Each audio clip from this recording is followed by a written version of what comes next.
One of the most important things that you could ever do on Facebook is finding your winning audiences.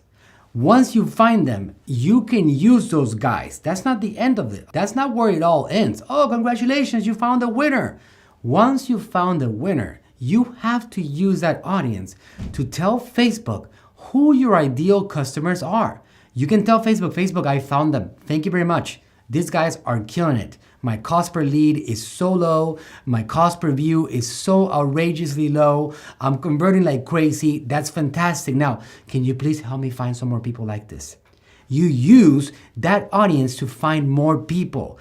And this is one of the most important things that you will ever do as a Facebook ad strategist. A lookalike audience selects people in an audience that has at least 6 common characteristics between them and your actual audience. Level number 1 is a spot. It's a level in which you actually simply provide value, educate, give tips, recommendations, but what they don't know is that you have an intention to put them connected into other areas of your business along the way. Get them in a journey.